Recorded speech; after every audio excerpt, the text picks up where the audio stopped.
Chapter 20, Silver's Embassy. Sure enough, there were two men just outside the stockade, one of them waving a white cloth, the other, no less a person than Silver himself, standing placidly by. It was still quite early, and the coldest morning that I think I ever was abroad in, a chill that pierced into the marrow.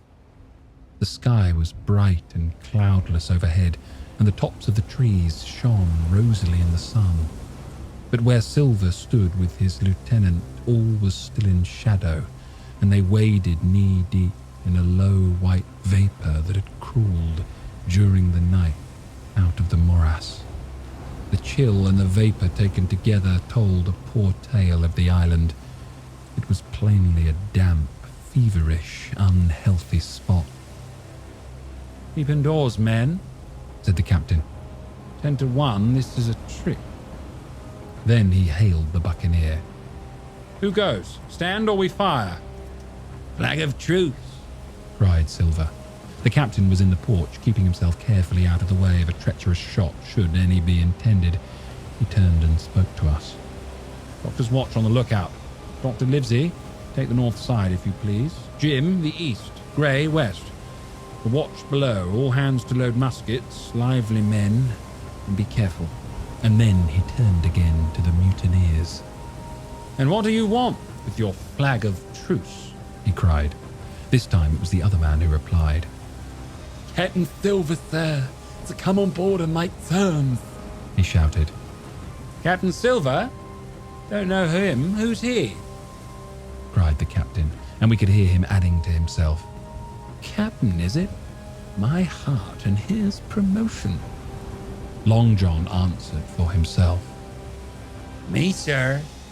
These poor lads have chosen me captain after your desertion, sir," laying a particular emphasis upon the word desertion. "We're willing to submit if we can come to terms and no bones about it. All I ask is your word, Captain Smollett, to let me safe and sound out of this here stockade, and 1 minute to get out a shot before a gun is fired." "My man," said Captain Smollett, "I have not the slightest desire to talk to you. If you wish to talk to me, you can come, that's all. If there's any treachery, it'll be on your side, and the Lord help you." "That's enough, Captain," shouted Long John cheerily. "A word from you's enough. I know a gentleman, and you may lay to that." We could see the man who carried the flag of truce attempting to hold Silver back. Nor was that wonderful, seeing how cavalier had been the captain's answer. But Silver laughed at him aloud and slapped him on the back, as if the idea of alarm had been absurd. Then he advanced to the stockade, threw over his crutch, got a leg up, and with great vigour and skill succeeded in surmounting the fence and dropping safely to the other side.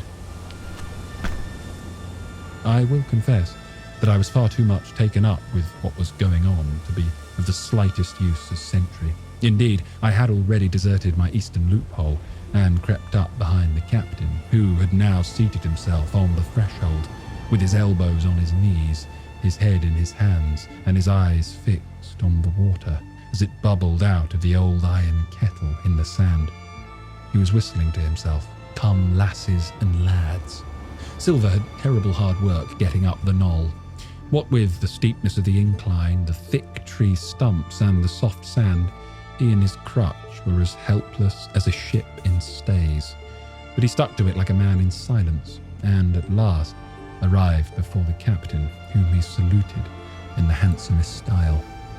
He was tricked out in his best, an immense blue coat, thick with brass buttons, hung as low as to his knees, and a fine laced hat was set on the back of his head. "Here you are, my man," said the captain, raising his head. "You had better sit down." "You ain't a-going to let me inside, Cap?" complained Long John. "It's a main cold morning, to be sure, sir, to sit outside upon the sand." "Why, Silver," said the captain, "if you would please to be an honest man, you might have been sitting in your galley. It's your own doing. You're either my ship's cook, and then you were treated handsome, or Captain Silver, a common mutineer and pirate, and then you can go hang." Well, Captain, returned the sea cook, sitting down as he was bidden on the sand. you'll have to give me a hand up again, that's all. A sweet, pretty place you have of it here. Ah, there's Jim. The top of the morning to you, Jim. Doctor, here's my service. Why, there you all are, together like a happy family, in a manner of speaking. If you have anything to say, my man, better say it, said the captain. Right you are, Captain Smollett, replied Silver. Duty is duty, to be sure. Well, now you look here. That was a good lay of yours last night. I don't deny it was a good lay. Some of you were pretty handy with the handspike end, and I'll not deny neither, but what some of my people was shook. Maybe all was shook. Maybe I was shook myself. Maybe that's why I'm here for terms. But you mark me, Captain, it won't do twice by thunder. We'll have to do sentry go and ease off a point or so on the rum. Maybe you think we were all a sheet in the wind's eye, but I'll tell you I was sober, I was only dog-tired, and if I'd awoke a second sooner, I'd have caught you in the act, I would. He wasn't dead when I got round to him, not he.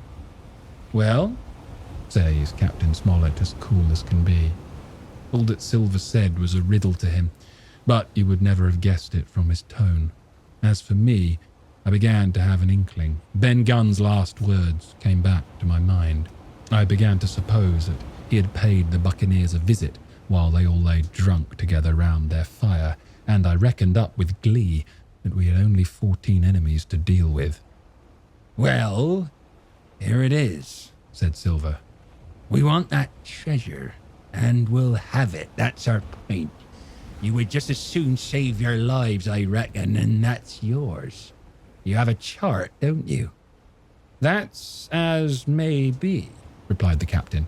Oh, well, you have, I know that, returned Long John. You needn't be so husky with a man. There ain't a particle of service in that, and you may lay to it. What I mean is, we want your chart. Now, I never meant you no harm myself. That won't do with me, my man, interrupted the captain. We know exactly what you meant to do, and we don't care. For now, you see, you can't do it. And the captain looked at him calmly and proceeded to fill a pipe. If Abe Gray, Silver broke out. Avast there, cried Mr. Smollett. Gray told me nothing, and I asked him nothing, and what's more, I would see you and him and this whole island blown clean out of the water into blazes first. So there's my mind for you, my man, on that. This little whiff of temper seemed to cool Silver down. He had been growing nettled before, but now he pulled himself together. Like enough, said he. I would set no limits to what gentlemen might consider shipshape, or might not, as the case were. And seeing as how you are about to take a pipe, Captain, I'll make so free as do likewise. And he filled a pipe and lighted it, and the two men sat silently smoking for quite a while, now looking each other in the face, now stopping their tobacco, now leaning forward to spit. It was as good as the play to see them. Now, resumed Silver, here it is. You give us the chart to get the treasure by, and drop shooting poor seamen and stoving of their heads in while asleep. You do that, and we'll offer you a choice. Either you come aboard along of us once the treasure's shipped, and then I'll give you my affidavy upon my word of honor to clap you somewhere safe ashore. Or, if that ain't to your fancy, some of my hands being rough and having old scores on account of hazing, then you can stay here, you can. We'll divide stores with you, man for man, and I'll give my affidavy, as before, to speak the first ship I sight and send him here to pick you up. Now, you'll own that's talking. Handsomer you couldn't look to get, not you. And I hope, raising his voice, that all hands in this here blockhouse will overhaul my words, for what is spoke to one is spoke to all. Captain Smollett rose from his seat and knocked out the ashes of his pipe in the palm of his left hand. Is that all? He asked. Every last word, by thunder, answered John. Refuse that, and you've seen the last of me but musket balls. Very good, said the captain. Now you'll hear me. If you'll come up one by one, unarmed, I'll engage to clap you all in irons and take you home to a fair trial in England. If you won't, my name is Alexander Smollett. I've flown my sovereign's colours, and I'll see you all to Davy Jones. You can't find the treasure. You can't sail the ship. There's not a man among you fit to sail the ship. You can't fight us. Grey there got away from 5 of you. Your ship's in irons, Master Silver. You're on a lee shore, and so you'll find. I stand here and tell you so, and they're the last good words you'll get from me, for in the name of heaven, I'll put a bullet in your back when I next meet you. Tramp, my lad. Bundle out of this, please. Hand over hand and double quick. Silver's face was a picture. His eyes started in his head with wrath. He shook the fire out of his pipe. Give me a hand up, he cried. Not I, returned the captain. Who'll give me a hand up? He roared. Not a man among us moved, growling the foulest imprecautions. He crawled along the sand till he got hold of the porch and could hoist himself again upon his crutch. Then he spat into the spring. There, he cried. That's what I think of ye. Before an hour's out, I'll stove in your old blockhouse like a rum puncheon. Laugh, by thunder, laugh. Before an hour's out, you'll laugh upon the other side. Them that'll die'll be the lucky ones. And with a dreadful oath, he stumbled off, ploughed down the sand, was helped across the stockade after 4 or 5 failures by the man with the flag of truce, and disappeared in an instant afterwards among the trees.